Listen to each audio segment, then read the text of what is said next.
కొంతమందిలో విపరీతమైనటువంటి పాజిటివ్ ధోరణి ఉంటుంది. వీళ్ళు ఏది చేసినా కూడా మంచి జరుగుతూ ఉంటుంది. వీళ్ళ మాట విధానము, వీళ్ళ ప్రవర్తన అన్నీ కూడా నెమ్మదిగా ప్రశాంతంగా మనకి కనిపిస్తూ ఉంటాయి. అయితే ఈ పాజిటివ్ శక్తి అనేది ఎలా వస్తుంది, పాజిటివ్ ఉన్నటువంటి వాళ్ళని ఎలా గుర్తుపట్టాలి, మన లోపల ఉన్నటువంటి నెగిటివ్ని ఎలా తొలగించుకోవాలి మొదలైనటువంటి అంశాలన్నీ కూడా నేటి వీడియోలో చర్చించుకుందాం. Welcome to Keerthi creatives.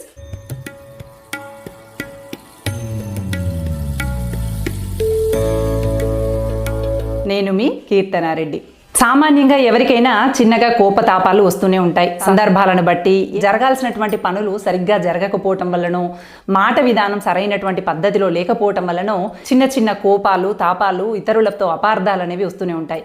కానీ పూర్తి స్థాయిలో మనసులో కోపం పెట్టుకుంటూ ఈర్ష్యతో, ద్వేషంతో ప్రవర్తిస్తూ ఒక రకమైనటువంటి నెగిటివ్ ఎనర్జీని కొంతమంది మోస్తూ ఉంటారు. ఎవరైతే ఈ నెగిటివిటీని, ఎవరైతే ఇతరులకు చెడు జరగాలి, ఇతరులపైన విపరీతమైన కోపము, ఇతరులపైన విపరీతమైనటువంటి ద్వేషము మోస్తూ ఉంటారో వాళ్ళకి ఇతరులకు జరిగే నష్టం కన్నా వాళ్ళకే ఎక్కువగా నష్టం జరుగుతూ ఉంటుంది. ఎందుకు అంటారా? ఇతరమైనటువంటి వస్తువులను దహించాలనేటువంటి ఉద్దేశంతో వాటిని దహించాలి అంటే ముందుగా కర్ర తనను తాను కాల్చుకోవాలి. తనను తాను కాల్చుకుంటూ మాత్రమే ఇతరులను దహించి వేయగలుగుతుంది. ఇదిగో అలాగే మన లోపల ఉన్నటువంటి ద్వేషమో, కోపమో ఇతరులకి నష్టం కలిగించటం కన్నా ముందు మనకే నష్టం కలిగిస్తుంది అనేటువంటి విషయాన్ని అర్థం చేసుకోవాలి. అయితే కొంతమందిలో మాత్రం విపరీతమైనటువంటి పాజిటివిటీ, అంటే సకారాత్మకమైనటువంటి శక్తి ఉంటుంది. ఎందుకు అలా ఉంటుంది అంటే వాళ్ళు కల్లా కపటం లేనటువంటి వాళ్ళు. మనసులో ఒకటి, బయటికి ఒకటి, వాళ్ళకు మాట్లాడే విధానంలో కానీ ఆలోచించడంలో కానీ ఉండదు. ఏదైనా మొహం మీదనే అనేస్తూ ఉంటారు తప్ప మనసులో పెట్టుకొని వేదన చెందటం కానీ, మనసులో పెట్టుకొని సాధించాలి అనేటువంటి ఆలోచన విధానం కానీ ఉండదు. పాజిటివిటీ ఎక్కువగా ఉండాలంటే ఏం జరగాలి? ఉదాహరణకి చూడండి, భగవంతుడి పాదాల దగ్గర ఉన్నటువంటి పువ్వు చాలా విలువైందిగా, పవిత్రమైందిగా భావిస్తూ ఉంటాము. కళ్ళకద్దుకొని తల్లో పెట్టుకోవడానికి ప్రయత్నిస్తాము. కింద పడినా కూడా వదిలిపెట్టకుండా చాలా పవిత్రంగా కాపాడుకుంటూ ఉంటాము. అదే మాలిన్యంగా మారిన తర్వాత, భగవంతుడి పాదాల నుండి తీసేసిన తర్వాత చెత్తబుట్టలో పడేస్తూ ఉంటాము. ఇదిగో ఇలాగే మనం పూర్తిగా పాజిటివిటీతో ఉండి భగవంతుణ్ణి ఆశ్రయిస్తూ, అది ఏ కులమైనా ఏ మతమైనా పర్వాలేదు, కానీ భగవంతుణ్ణి ఆశ్రయిస్తూ ప్రకృతికి దగ్గరగా మంచి విషయాలను ఆచరిస్తూ ఆచరణాత్మకంగా జీవితం ఎవరిదైతే ముందుకు వెళ్తూ ఉంటుందో వాళ్ళు గౌరవమైనటువంటి జీవితాన్ని పొందుతూ ఉంటారు, విలువైనటువంటి వ్యక్తులుగా గుర్తించబడుతూ ఉంటారు. అయితే ఇలా పాజిటివిటీ ఎక్కువగా ఉన్నటువంటి వాళ్ళలో కనిపించేటువంటి లక్షణాలు ఏంటివి అని కనుక పరిశీలించినట్టయితే, మొట్టమొదటిది, వీళ్ళని చూస్తూ ఉంటే అలాగే చూస్తూ ఉండిపోవాలనిపిస్తుంది. వీళ్ళు మాట్లాడుతూ ఉంటే ఇంకా ఇంకా వినాలి అనిపించేలాగా ఉంటుంది. వీళ్ళ చూపులు చల్లని చూపుల్లాగా, వీళ్ళ మాటలు అమృత వాక్కుల్లాగా గోచరిస్తూ ఉంటాయి. అంతేకాదు వీళ్ళు పిల్లలని చూస్తే పిల్లలతో కలిసిపోతారు, పిల్ల పాపల్లాగా కలిసి ఆడుతూ ఉంటారు, వాళ్ళతో మమేకమై ముందుకు సాగుతూ ఉంటారు. అంతేకాదు వీళ్ళ ప్రవర్తన జంతువుల పట్ల కూడా చాలా ప్రేమపూరితంగా ఉంటుంది. వాటిని అదిలించాలన్నా, విదిలించాలన్నా నోటితో చేయటమే చేస్తారు తప్ప వాటిని కొట్టడం కానీ, గాయపరచడం కానీ చేయరు. వీలైనంత వరకు జంతువులని కూడా ప్రేమగా చూసేటువంటి జాలి గుణం, పాజిటివిటీ వీళ్ళ దగ్గర ఉంటుంది. అంతేకాదు వీళ్ళ దగ్గర కూర్చొని మనం కాసేపు ఉన్నాము అంటే మనకి తెలియకుండానే మన జీవితంలో జరిగేటువంటి మంచి చెడులన్నీ కూడా వీళ్ళ ముందు ఆవిష్కరించాలనిపిస్తుంది. వీళ్ళకి చెప్పుకుంటే మన బాధలు తీరుతాయి అనేటువంటి నమ్మకం ఏర్పడుతుంది. మనకి తెలియకుండానే మన జీవితంలో ఉన్నటువంటి సమస్యలన్నింటినీ వాళ్ళ ముందు ఆవిష్కృతం చేస్తూ ఉంటాము.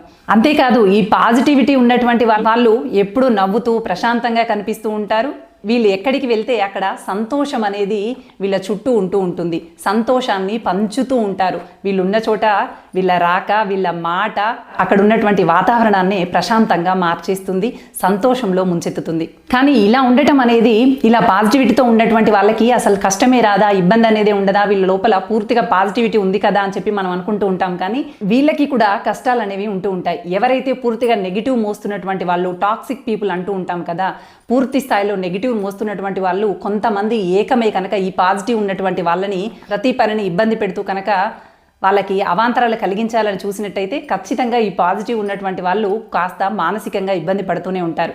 కానీ ఎంత ఇబ్బంది పడినప్పటికీ కూడా మళ్ళీ తమను తాము సరిదిద్దుకొని ముందడుగు వేస్తూ ఉంటారు. కానీ ఈ టాక్సిక్ పీపుల్కి మాత్రం ఎట్టి పరిస్థితిలో ఇలా పాజిటివ్ ఉన్నటువంటి వాళ్ళని చూస్తే నచ్చదు, వాళ్ళని చూస్తే ఓర్చుకోలేనటువంటి తనము కనిపిస్తూ ఉంటుంది. అలాగే ఈ పాజిటివ్ ఉన్నటువంటి వాళ్ళు అందరి పట్ల మంచిగానే వ్యవహరిస్తూ ఉంటారు, అందరితో సరిగ్గా ఉండాలని అనుకుంటూ ఉంటారు. కానీ పాపం వీళ్ళు ఎవరిని ఏమి అనకపోయినప్పటికీ కూడా వీళ్ళు సంతోషంగా ఉండటం వల్ల అయితేంది, ఇతరుల మంచి కోరటం వల్ల అయితేమి వీళ్ళకు ఒక గుర్తింపు అనేది వస్తూ ఉంటుంది. దీన్ని చూసి తట్టుకోలేక ఎవరైతే టాక్సిక్ పీపుల్ అంటూ ఉంటామో వాళ్ళు అసూయ చెందుతూ ఉంటారు, ఈర్ష్య పడుతూ ఉంటారు. పాజిటివిటీతో నిండినటువంటి వాళ్ళలో జంతువుల పట్ల, పిల్లల పట్ల, పెద్దల పట్ల, అలాగే ఎప్పుడు సంతోషాన్ని పంచుతూ తాము ఎక్కడ ఉంటే అక్కడ కూడా ఆనందమే వెళ్ళి విరిసేలాగా ప్రవర్తిస్తూ ఉంటారు. టాక్సిక్ పీపుల్ వీళ్ళని ఇబ్బంది పెట్టాలని ఎంత ప్రయత్నించినప్పటికీ కూడా ఏది పట్టించుకోకుండా తమదైనటువంటి శైలిలో ఎప్పటికప్పుడుగా తమ లోపల పాజిటివిటీ నింపుకుంటూ ముందుకు వెళ్తూ ఉంటారు. అయితే మీలో ఎంతమంది ఇలా పాజిటివిటీతో ఉన్నారు?